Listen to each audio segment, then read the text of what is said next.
ал финалда Дәулет Мырза және Нұрберген Мырза ойнайтын болады. Бір-біріне қарсы тақырып ескертілді, айтылды. Бұл кандидат соңғы бір күні қалай өткізетінін көрсетеді. Және ортаға Линкольн Мырзаны шақырамыз, сізге берілетін уақыт 6 минут, уақытыңызды тиімді пайдаланыңыз.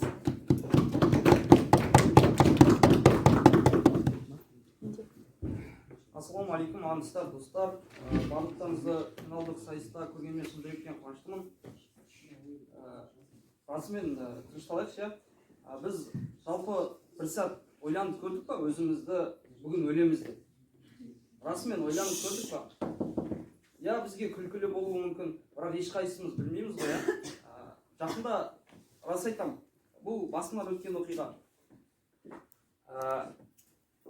Жақында бір жігіттен сұрадым. Енді өмірінде намаз оқымаған жігіт, мен діни бағытқа бұрмаймын, бірақ шынайы болған оқиғаны айтқым келеді. Өмірінде расымен дінге бет бұрмаған жігіт жақында намаз оқып бастады. И қызық болды да маған сұрақ. Расымен ғой, бір адамды көресіз солай, немесе бір клубта билеп жүрген қыз бір күні хиджабқа түссе, сізде де сауал болады ғой, бір қызық болады. Қалай болды? Менде де дәл сондай қызығушылық болды. И сұрадым, неге намаз оқып жүрсің, не себеп болды? Енді ол парызың ғой дейді да. И неге сен өзің оқымайсың деген сұрақ қойды. Менде жауап болды бірыңғай. Мен үйленем, иманым толықсын, бәріміздің айтатын сылтауымыз ғой. Сосын оқимын. Сұрақ қойды. Расымен сен үйленетініңе және ол күнге жететініңе сенің кепілдігің бар ма? Расымен осында отырған әрбіріміздің бүгінгі таңда осы жерден шыққан соң біздің кепілдігіміз бар ма расымен? Ертеңгі өмірге деген. Жоқ әрине, я? Және де ол сізге айтылған болса, жарайды, айтылмаған болса ол жақсы, бірақ айтылған болса, қаншалықты не істейсіз? Және қолыңыз, мүмкіншілігіңіз неге жетеді? Мен барынша осы адамдардың арасында осы сұраққа жауап беріп келеді. Бүгінгі ойынның негізгі мақсаты осы. Алдағы сізбен 4 минут уақытта болады, мен Нұрберген, олай болса кетті. Енді тақырып ауыр диагноз. Мен тақырыпты бұрмалағым келмейді. Рас айтам. Ауыр диагноздан дене мүшеңді біреуге беруге болады, андай жасайық, мындай жасайық. Жоқ, достар. Соңғы күнің қалғанда ондай нәрсені ешқайсысын ойламайсың. Және ауыр диагноздан ауырып жатқан адамның өзі дене мүшесі жарамсыз деп алайық. Өйткені ойынды ар жаққа, бер жаққа бұрғым келмейді. Расымен осы ойында бір шынайылық көргім келеді. Расымен осы бір ойынның соңында расымен біз не ойланамыз осы нәрсеге? Соны көргім келеді. Менің құндылығым бүгінгі таңда ол бір құн деп алғым келеді. Құныңды көрсету. Құныңды қалай көрсетесің? Білесіздер ма? Пікірсайысқа келгенде құныңды қалай көрсетесің? Осы жерде сенің құнды екеніңді қалай көреді адамдар? Не сенің адамгершілігің, не сенің басқа адаммен араласқаның, не басқа адамды күлдірткенің, немесе жақсы ойнаған пікірсайысыңмен, немесе мен сияқты басқаларға ұрысқаныңмен. Әркімнің өзінің ерекшелігімен ғана сіз құндысыз. Әр адам өзінің ерекшелігімен ғана құнды. Құндылыққа біз қалай жетеміз ондай? Біз өзімізге қойған миссияға жету арқылы, яғни миссияның толыққанды орындалу арқылы. Бұл жерге келген әрбір пікірсайысшының өзіндік миссиясы бар. Мойындау керек қой, біріміз кубок үшін келеміз, біреуміз қыз үшін келеміз, біреуміз жігіт үшін келеміз, біреуміз басқа мәселе болуы мүмкін, біреуміз достар, біреуміз төреші. Миссияңмен сен осы бір күнде құндысың. Оған дейінгі мәселелерді қалай болады, басқа болады, ол маңызды емес.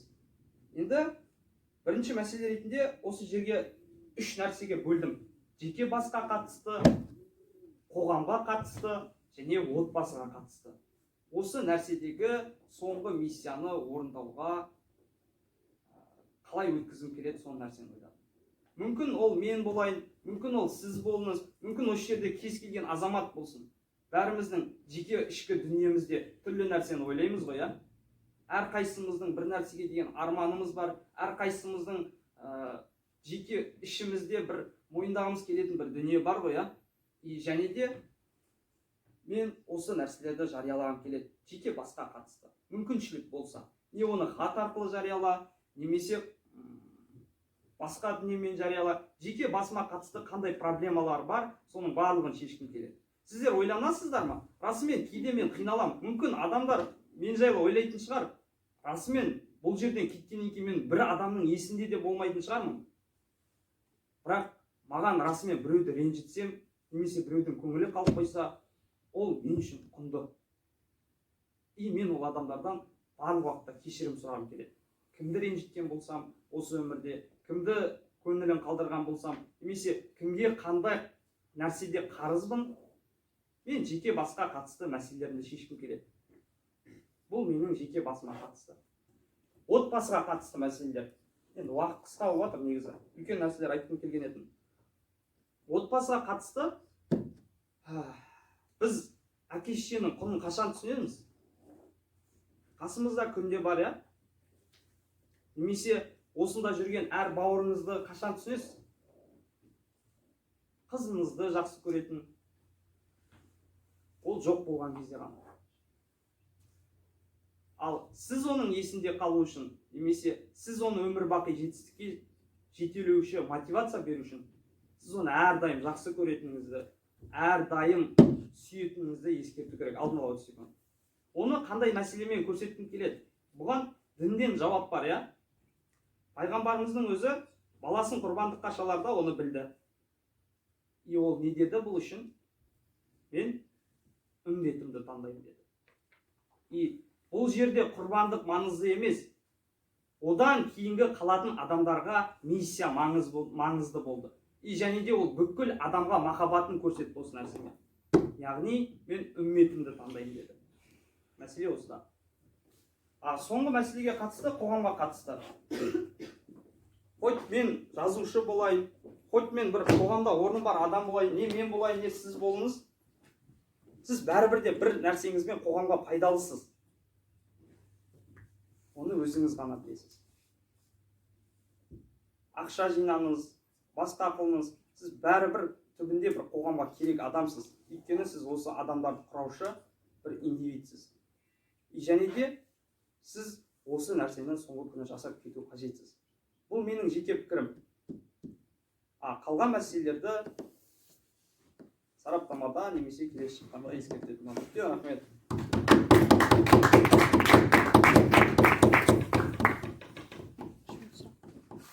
Енді ортаға 3 минут сұрақ келді, Дәулет мырза. Әлде ойлануға уақыт керек пе? Жақсы. Былай сізге сіз деп сөйлеймін ғой. Мына сұрақта сіз деп айтар едім. Нұрберген бір жігітпен кездесті. Ол жігіт оған айтты, парыз бар, басқа бар. Нұрберген ойланды. Бірақ Нұрберген өзінің парызын әлі орындаған жоқ. Неге ол менің жеке құпиям ғой. Мүмкін мен Құдаймен түнде сырласатын шығармын. Ол менің жеке құпиям, мен саған айта алмаймын. Жақсы, дей салайын. Құн дегенге байланысты. Дебатта ерекшелігімен әркім құнды. Дебаттан кеткеннен кейін ерекшелік маңызды емес қой. Неге? Менің осында қалған әр видеом, ол кейінгі келетін адамдарға құнды. Менің мақсатым бұл жерде жеңіп кету емес. Менің мақсатым осы жерде құнымды көрсетіп кету. Мақсатым осы, миссиям осы. Жақсы. Миссияға жету деген нәрсеге байланысты. Адамның миссия өмір бақи болады. Өмір бақи жете алмаған миссияға бір күнде жету мүмкін бе? Ол жете алатын миссиялар жайлы айттым мен. Жете алмайтын ол сен енді мына жерде отырып бір ұшсам екен, немесе жердің бір жеріне барсам екен деген армандарың болмайды ғой. Сен өлейін деп жатсың да, сен аварияда болып көргенсің ба мысалға? Шүгірме. Иә? Не ойладың сол кезде? Сен үлкен армандарыңды ойладың ба, әлде сенің шаман жететін кішігірім дүниелерді ойладың ба? Өлмесем бе екен дедім. Иә. Сен барыңды ойлайсың. Үлкен нәрсені ойлауға, миссияларды ойлауға шаман. Жақсы, мен сұрақ қояйын. Әке-шешенің құнын қашан түсінеміз? Сөйтіп әке-шешеге жақсы болсаңыз. Біз біреудің құнын өзіміз кетіп бара жатқанда түсеміз ба, ол жоқ болғанда түсеміз ба? Ол жоқ болған кезде. Ол жоқ болған кезде. Бірақ мына жерде бір жоқ болған кезде. Мен салыстырмалы түрде айттым. Мүмкін сен әке ретінде кетерсің, мүмкін бала ретінде кетерсің. Мен өзім жайлы айтып отқан жоқпын. Әр бірімізде соңғы күн болады. Ең соңғы күн. и сол ең соңғы күнде біз бәрібір де бір махаббатымызды беріп кету керекпіз, ол кейін ойлау үшін. Махаббатты беріп кету енді жақындарға байланысты. Сіздің ата-анаңыз бар, басқа бар, оларға бір нәрсе беріп кету, беріп кету олардың міндеті бұл жерде. Яғни оны сіз тыңдамайсыз, ол по-любому ол нәрсе болады. Үшінші жаққа ойнама. Мен деген ол деген ол мен. Сен деген ол мен, немесе мен деген ол сен болуы мүмкін. Сондықтан мен барлық адамның ішкі жан дүниесіндегі адаммын ғой, былайша айтқанда. Мен соны көрсеткім келіп жатыр. Түсінші, мен өзімді көрсетіп жатқан жоқпын бұл жерде. Өмірдің мәні неде жалпы? Андай әркімде әртүрлі ме? Әркімде әртүрлі ғой. Әркімде әртүрлі ғой. Жақсы, түсінікті. Дайынмын, бастай берейін. Енді ортаға Дәулет мырза 7 минут уақытыңызбен бастай беріңіз. Ерекше кейс күтеміз. Рахмет. Мына нәрсені түсінейік достар. Көргенмен қуаныштымын басқан, финалға да қуаныштымын, бәріне қуаныштымын. Иә, өте керемет сөздер, шындап ойланып жатқан нәрсе. Яғни осы жерде тұрған кезде мен дәл сондай нәрсені айтатын едім. Өйткені мен жақсылық жасап кеткім келеді, мен өмірде көп затты жіберіп алдым. Яғни сол бір күн өмірім қалған кезде мен сол затты істегім келеді. Мен оны айтатын едім. Бірақ оны біз не үшін қазір айтып отырмыз білесіздер ме? Өйткені біздің бір күн өміріміз қалғанын біз біліп отырған жоқпыз. Біз оны тақырыппен айтып отырмыз бұл нәрсені. Сен шындары өмірде бір күн өмір қалған кезде сен ол затты ойлайсың ба, ойламайсың ба? Түсінесің бе? Адам өмірде миссия көп болады, миссия өте көп болады. Яғни ішінде оңай орындалатын жаңағыдай миссия болады, қиын орындалатын миссия болады. Сен кішкене ғана орындалатын миссияларды бір күн қалғанда орындағаннан мәз болып кетесің бе? Бірақ та сен оны өмір бақи орындаған жоқсың. Сен бәр жерде бұл жерде қанағаттанбайсың, түсінесің бе? Яғни өмір бақи істей алмаған затты бір күнде істеп үлгермейсің, өйткені бір күнде ештеңені істеп үлгеру мүмкін емес. Сәйкесінше мен осы жерде өзімнің немді ұсынып кетейін идеяма байланысты. Осы жерден бірден айтып кетейін.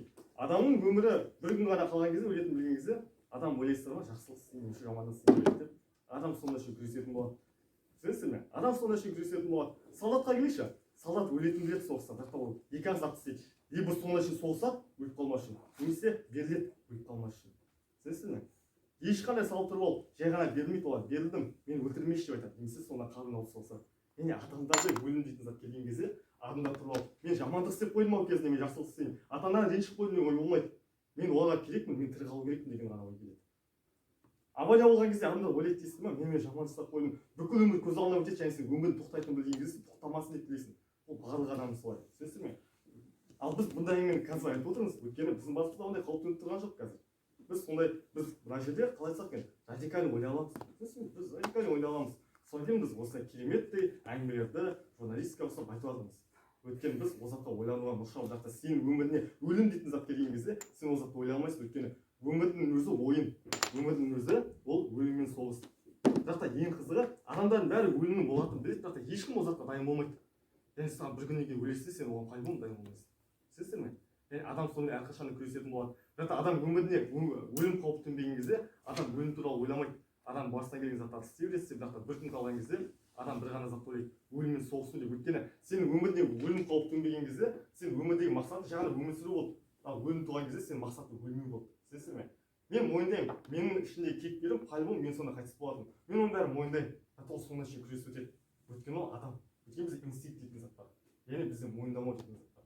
Геоматтағы солай. Адам ұтылатынын біле тұра соңына шейін ойнап өтеді. Мүмкін төрешін күндіріп алатын шығармын, қанша саясат болса да. Да? Ондай зат болады. Өйткені ешкім бергісі келмейді соңына шейін. Оның бәрі ақиқат болып тұрғанда. Енді Нұрбеке мырзаның сөзіне байланысты. Иә, шындары, оның алдында бір адам келді, ақыл айта бастады. Парыз бар Нұрбеке, сен мына затты істемей жүрсің. Нұрбеке мырза сол кезде ойланды. Шындары мен істемей жүрмін деп. Бірақ одан кейін істемей кетті ақыры. Түсінесіздер ме?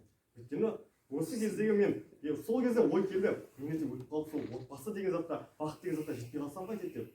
Бірақ та оған ол нәрсе келмегеннен кейін қауіп. Сол кісі ол нәрсені істеген жоқ. Бірақ та оның ойына бір сәтті ой келді.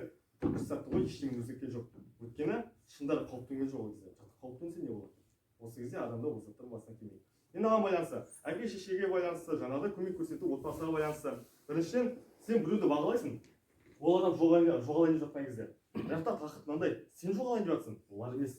Яғни сен жоғалайын деп жатқан кезде, керісінше олар саған барып көмектеседі.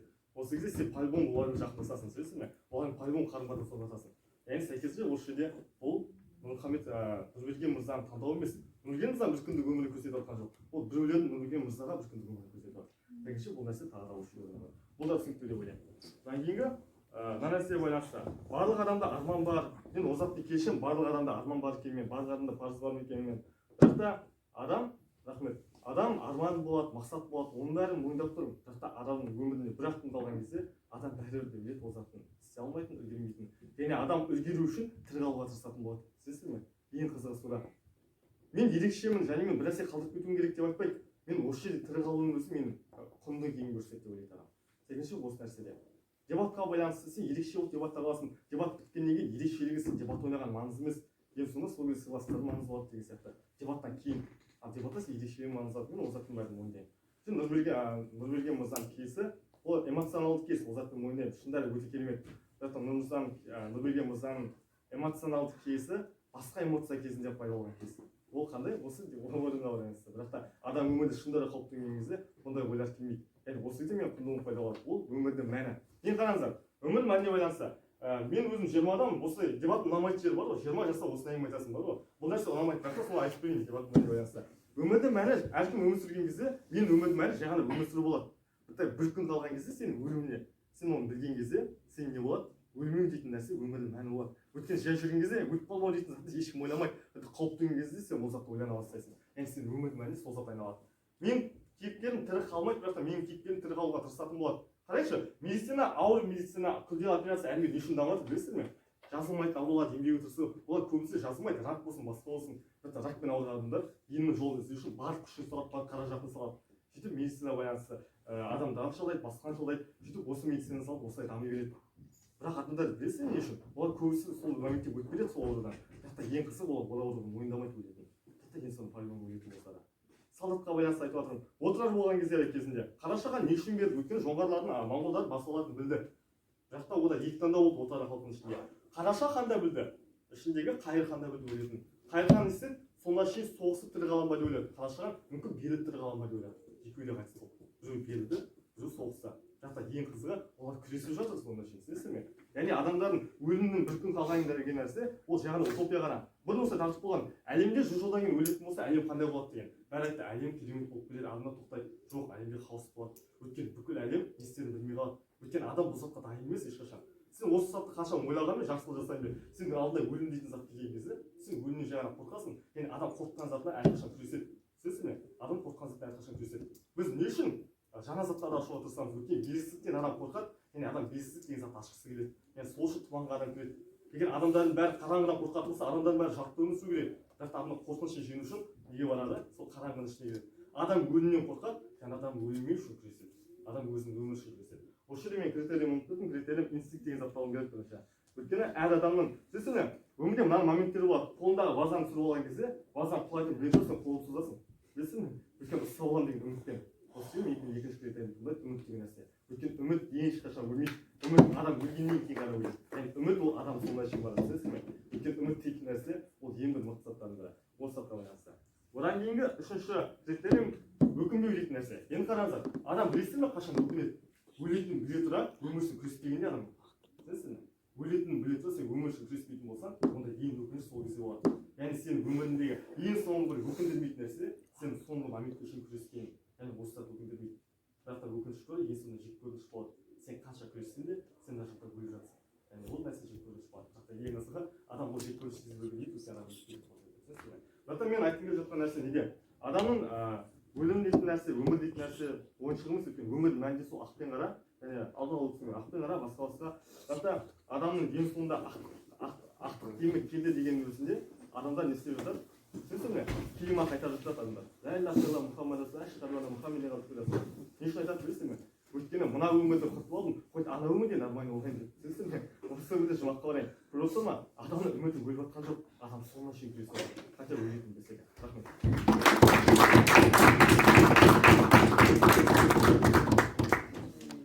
Енді Оттаға сұрақ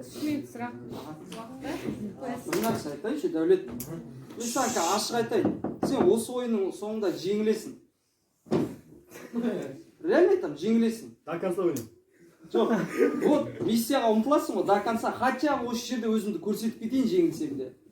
Ұмтыласың ғой, мойындайсың ғой. Түсінесіз ме? Өмір сүру миссия емес. Ол просто адам жаратылысы. Жоқ, қара, адамда инстинкт қашан болады? Түсінші, біз мұнда отырық та, келіп саған төрешіге дайындал, сен шығасың десе, и потом тұрады да төреш парағын оқып. Дәулет, сен шығасың десе, сенде ешқандай қорқыныш немесе инстинкт болмайды, өйткені сен біліп тұрсың ол нәрсені. И шығатынды да біліп тұрсың. Немесе ұтылғанын да алдын ала айтып тастаса, сенде қорқыныш болмайды. сенде эмоция, инстинкт деген нәрселер болмайды, өйткені сен естіп алдың. Ал сен қашан қорқасың? Өзіңнің қашан өлетініңді білмеген кезде, немесе қашан ұтылатыныңды білмеген кезде. Бәріміз сондай ғой, иә? Жауап дебат ойнап кеттік оны десең, иә?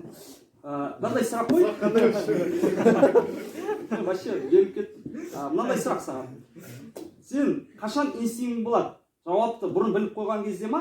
Әлде манандай төреші қорқытып оқып атқан кезде ма? Қашан қорқыныш болады сен? Шыныңды айтшы. Қашан қорқыныш болады? Екі кезде де болады. Екі кезде қалай ол? Біліп қойған нәрсеге қалай қорқасың сен? Қорқыныш адам инстинкті ғой. Любой адам қорқады ол. Жоқ, сұрақты ұстап қойыңызшы, түсінбей отыр. Жақсы. Дебат ойнап. Сен қазір түсінбей жатсың мен айтып жатқаным. Сенің сонда құндылығың өлмеу ма? Мен құндылығым? Иә. Жоқ, өмірдің мәні. Өмірдің мәні? Да. Өмірдің мәні өлмеу арқылы жетесің ба? Сонда өмірдің мәніне? Қалай жетесің өмірдің мәніне? Адамның өміріне өлім қауіп төнбеген кезде, адам өмірдің мәнін басқашадан іздеуші еді, жақта өлім келген кезде, адам өмірдің мәнін түсінеді, өлмеу, басқа зат ойламайды. Саған мынандай нәрсе ғой, сен мені түсініп жатқан жоқсың, мен жеке отбасы басқа деген сияқты. Мысалы айтайын, адам соғысқа бара жатыр, и өлетінін біледі да, действительно, саған аз. Ол не істейді? Мақсаты ана жерде хотя біреуді өлтіріп қалу ма мақсаты? Әлде хотя өлмеу керек деген мақсат бола ма ода? Шынымды айтшы. Действительно сондай жағдай туындаған. Түсінесіздер ме? Тарихта талай болған андай моменттер. Аз ғана әскермен мүмкін емес қандай әскер жеңген моменттер. Егер адамдар сол жүзде бар ғой, біреуді өлтіріп қала кететін болса, бәрі өлу керек. Мақсаттары миссияны орындау керек болды. Мақсаттары миссияны орындау керек болды. Миссияны орындамаса. Соңғы миссия. Өміріміздің соңы болса да миссияны орындау керек. Дәлдеміз. Хорошо. Болды ма? Уақыт аяқталды ма? Иә. Бір 30 секунд береді. Или 1 минут. Уақыт алайын.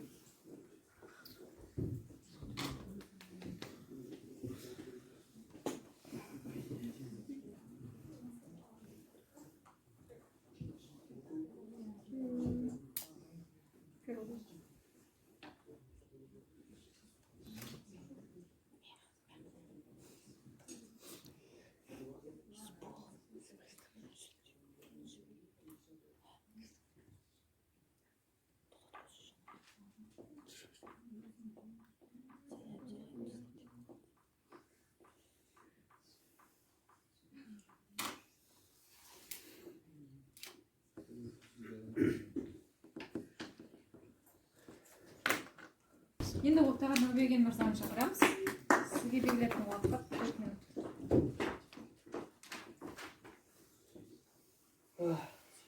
Қазір мен айтқанымды мүлдем түсінбедім негізі. Менің мақсатым, жалпы құндылығым, мен ойымды ешқандай бұрмай ақ қойын. Жалпы айтқым келген ойды айттым. И мен құндылығым құнды болу, адамдар всегда миссияға ұмтылады дедім. Енді осы нәрсені дәлелдеп бергім келеді. Адамдарға өлетінін біліп қойса, ол ұмтылмайды, олар талпынбайды, олар түсінеді өлетінін. Ал біз білмейтін адамдар, біз всегда ұмтыламыз. Біз всегда жоспар құрамыз.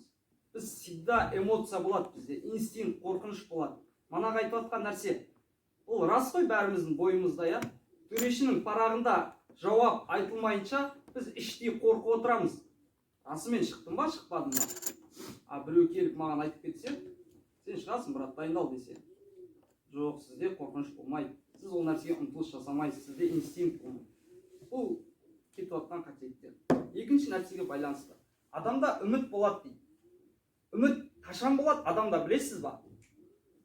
Үміт сенің алдың жарық, сенің алдыңда белестерден кейін белестер бар екендігін білмеген кезінде болады үміт. Үміт адамда болмайды қашан. Сен сахараның ортасында қалып кеткеніңді 100% ұғынған кезінде сенде үміт болмайды. Өйткені сен асып өте алмайтыныңды түсінесің. Дұрыс қой, да? Оны Титаник деген киноны көргенсіңдер ма? Соңында жылайды ғой, десең, сол жерде не дейді? Ода үміт болмайды. Қызын құтқару керек, өзінің суда тұрғанын біледі. Судың үстінде тұрған адамда үміт, тақтайдың үстінде жатқан адамда үміт болатынын түсінеді. Екеуін шатастырмаңыз. Білу мен білмеуді. Қазір біз білмеу туралы ойнап жатырмыз. Түсінесіздер ма? Біз бұған дейін күліп ойнап, қуанып, бәріңіз риза болып жүрдіңіздер ғой осы жерде, иә? Мен айтайыншы, бірақ расымен осы жердегі бір адам бүгін қайтыс болады десем, қорқып бастайсыздар ма? Және оның кім екенін айтқан кезде сіз қалыпқа түсесіз ғой, иә? ал сол адам ойлана бастайды және ол миссиясына жеткісі келеді. Түсінесіздер ме? Осы нәрсені шатастырмайды. Енді сенің бағанағы айтып жатқан Қайырхан, басқа оларда мақсат жеңу болған жоқ. Білесіз ба? Соғысқа аттанып бара жатқан кезде сенің мақсатың миссияны орындау. Мен айтып жатырмын. Сенің алдыңда не бар? Отбасың болса, сен отбасыңды жақсы көретініңді айтып қаласың. Отырмайсың ғой? Жоқ, мен үміттенемін, ертең сендермен кездесетін шығармын демейсің ғой? Сен барынша айтасың. Енді осыған қатысты бір оқиға айтайын. Азанда ғана естідім. Я? Құдайдан 3 күндік өмір сұраса, не үшін сұрады? Шынымен адамға жанына бататын нәрсе. Ол өзінің миссиясын сұрады. Бір белгілі бір миссияға жетуін сұрады. Және де өзінің құнын көрсеткісі келеді. Осы нәрсе үшін сұрады.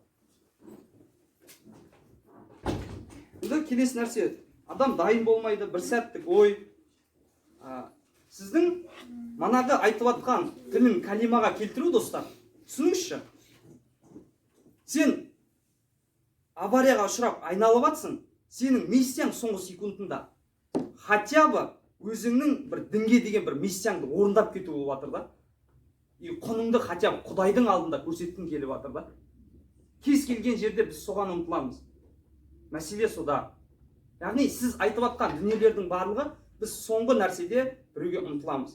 Ойлаңызшы, қыз бен жігіт кездесіп тұрсыз. Өзіңіз сол қызды соңғы рет көріп тұрсыз. Үміттенбейтін шығарсың, соңғы рет көріп тұрған белгілі болса. Не істейсің? Жақсы көретін болсаң, жақсы көретінді айтасың, көрмейтін болсаң, көрмейтінді айтасың. Сен өзіңнің құныңды қойып кету керексің оның алдында. Мәселе осыда. Мен бүгін шын айтайын, Дәулеттен ештеңке түсінген жоқпын. Түрлі нәрсе айтты. Өмірдің мәні деді, анау деді, мынау деді, құндылық. Хотя бы сіз өмірдің мәнін, мен айтып жатырмын ғой, миссияны көрсету арқылы өмірдің мәнін көрсетіп кетесіз. Хотя ақшаң болса, біреуге ақша беру арқылы, хотя құныңды көрсетіп кетесің ғой өзіңнің, өмірдің мәнін түсіндіріп кетесің. Өмірден кейін өмір жоқ. Біздің баратын жеріміз сол. Енді кішкене бір нәрсе айтайын. Қазір қызық болмай барып, өйткені Дәулет сенікі нәрсің. Мен эмоциям бұз жерім десең. Ескендір деген поэманы барлығымыз білеміз, я? Адамдарға нені түсіндіргісі келді? Сен өмірде барлық армандарыңа жетпейсің. Түбі бір, көзіңді топырақ жапқан кезде ғана сен барлығын қоясың деді. Бұның тақырыпқа қаншалықты қатысы бар деп ойланатын шығарсыздар. Бірақ бір нәрсе айтқым келеді осы жерде. Біз тек қана өлетініміздің алдын білген кезде, көзімізге көрінген кезде ғана біз манағындай нәрселерді ойлап бастаймыз, и манағындай нәрселерді қалдырып кетуге тырысамыз. Және де бұл қаншалықты құндырақ өмірдің мәнімен салыстырғанда. Дәулет, сенде уақыт бар. Және де сараптамаға дейін дұрыстамасаң, сенде мүмкіншілік жоқ.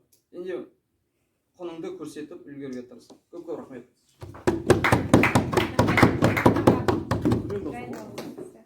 Рахмет. Осы сәтте ондай қалып түнбегеннен кейін бәрі ақылды ғой бұндай сәтте. Түсінесің ме? Төбелеспеген баланың бәрі ақыл айтып тастау керек қой төбелестен кейін. Сен бүйтіп орнадың. Мен оған басар түспеген кезде ол зат білмейсің сөзбен батырылады. Немесе ойынан кейінге қасқалар.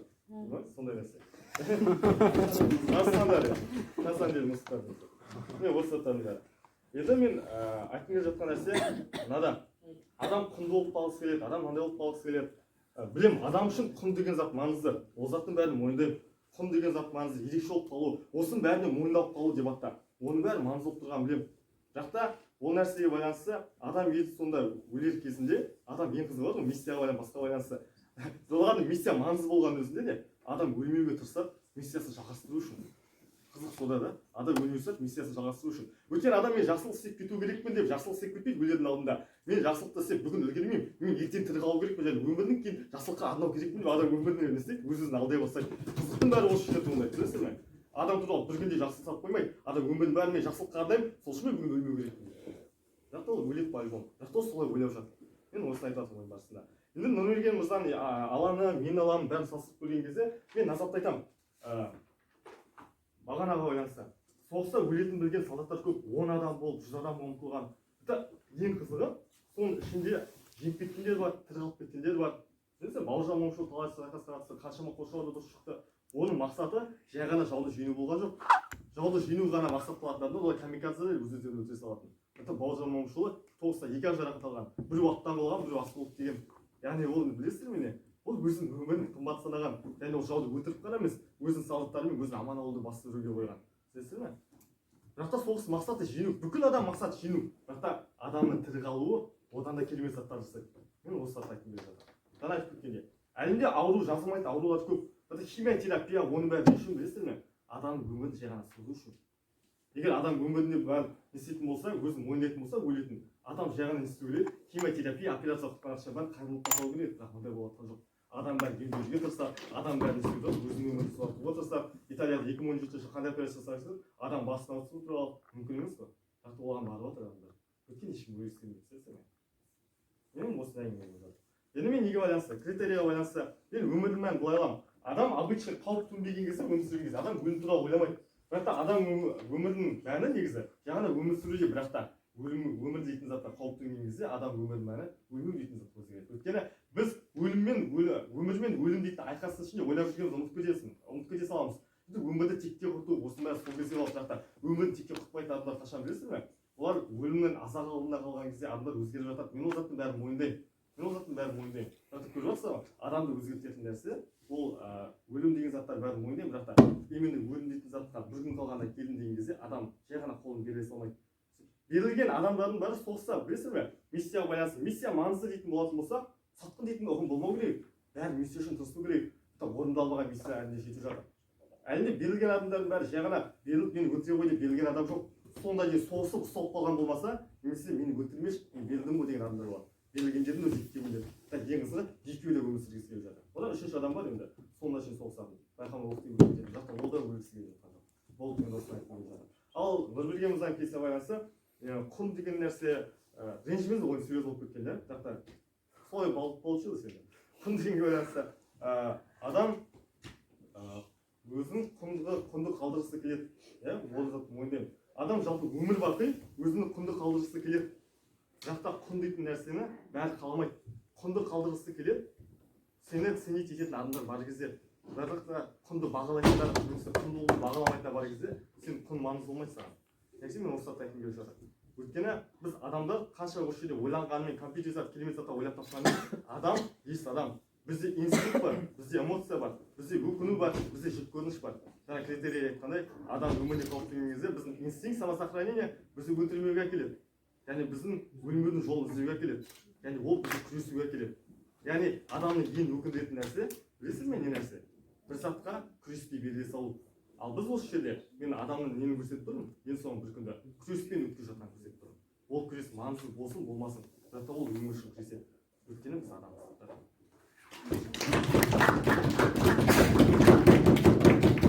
Сізге де рахмет. Енді ортаға ойын нүктесін қою үшін, өмірдің мәні не екенін көрсету үшін Нұрберген мырзаны шақырамыз. Сізге берілетін уақыт 3 минут. Білесіздер ма, достар, бүгін екі адамды салыстырдық. Ол мен ұсынған қысқа уақытында бір құнды көрсетіп, миссиясын орындап, басқа адамдарға пайдалы болатын адам, немесе дәулет ұсынған өлетін білсе де өлмей күні бойы өсіп жүрген адам. Бұл жай ғана пікірсайыстан ғана қысқа нәрсе болсын, бір нәрсе айтқым келеді. Менің мақсатым бүгінгі ЛД финалда соңғы ойын екенін білем. Менің құным, менің миссиям. Осындағы отырған адамдардың хотя бы ойына діни нәрсе болсын, өмірлік нәрсе болсын, бір нәрсені салып кету. Бұл менің бүгінгі таңда қозғаған тақырыбым. Ал бүгінде дәулеттің айтып жатқан адамы жоқ, ол өзінің соңғы ойын екенін біле тұрса да, до конца дебатты ойнап, жақсы, кубок алатын шығар. Бірақ оның бүгінгі таңдағы соңғы ойын ойнаған адамы ретінде оның барлық жеткен жетістігі тек қана бағана кубокпен шектелді. Енді біз салыстырып жатырмыз. Екі адамның соңғы күні қандай, соңғы күні қаншалықты мәнді, соңғы күні басқа адамдарға қаншалықты пайдалы, соңғы ойыны басқа адамдарға не бере алды. Енді тікелей салыстырамын. Мен ешқандай нәрсені қоспаймын. Ойын барысында шығып, не себепті айтты деп ойлайсыздар? Маған жақында осы намаз туралы, әңгіме туралы. Білесіз ба? Әр қайсымыз осы нәрсені естіген кезде, расымен ертең не болатынын білмей естіген кезде. Хотя іс-әрекетке көшеміз ғой басқаларымыз. Хотя 5 минут болсын ойландық қой. Да? Дұрыс қой, да? Бәріміз тұнжырап кеттік. Бәріміз қинала бастадық. Бәріміз әке-шешемізді ойлай бастадық. Бәріміз өмір жайлы ойлана бастадық. Мәселе осыда, достар. Құныңды қалдыру басқалардың алдында. Басқалардың алдында құныңды көрсету. И сен осыған миссия арқылы жеттің. Менің бүгінгі таңдағы миссиям ол мәндірек. И осынша адамға қаншалықты пайдасын әкелетіндігінде. Ал бұл кісінің өмірдің мәнін түсініп, былайша айтқанда, до конца дебат қылайын, до конца форматпен ойнайым деген ниеті, ол ары кетсе өзін-өзі қанағаттандырды, өзін-өзін ғана кубокқа жетеледі. Ол жалпылама бүгінгі таңдағы ойынның қорытындысы. Енді кеттік. Нақты аргументация немесе ойындағы қақтығыс нүктелері. Мен айтып жатырмын, бүгінгі таңда барлығымыз азанда жұмысқа шығып бара жатқан кезде әкелерің бастарынан иіскеп беттерінен сүйеді 30 секунд. Не себепті? Өйткені ол кешкісін келмей қалса, сен әкенің махаббатын көріп кету керексің. Ал бұл кісінің адамы расымен де кешке келмейді. Бірақ бұл ойлайды, кешкісін келгенде сүйем ғой деп. Бірақ ол кезде кеш болады. Және де бүгінгі соңғы тақырыпта біз бәріміз ойлаймыз. Осы пікірсайыстан кейін, осы пікірсайыс біткеннен кейін, біз келесі келгенде осы жердің жақсы болғандығын, осындағы әр адамнан кешірім сұрайын ғой, немесе уақытсыз болады ғой деп ойлаймыз. Бірақ ондай сәт бізге туындамауы мүмкін. Біз бүгінде салыстырдық, кімнің өмірі мәндірек, кімнің өмірі қалған қоғамға қаншалықты пайдалырақ болады. Менің адамым хотя махаббат сыйлап кетті, хотя өзгеге хатын қалдырды, хотя өзінің қолынан келетін миссиясын орындады, қысқа. Ал сіздің адамыңыз тас жүрек, тырнағымен қабірді тесетін өзгелердің ойында жай ғана өмірге таласқан адам ретінде ғана ойда қалды. Бар болғаны осы. Және де соңғы сөзім, әр қайсымыз өлімнің бар екенін ұмытпайық. Және менің де бүгінгі мақсатым тек қана сізді ойландыру болды. Бұл шынайы. Көп рахмет.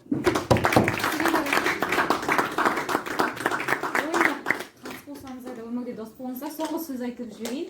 Алла тағала екеуіңізге де барлықтарыңызға да ұзақ өмір берсін, қайырлы баянды өмір берсін. Өмір бізге берілген аманат, сол аманатқа қиянат жасамай бақытты өмір сүрейік.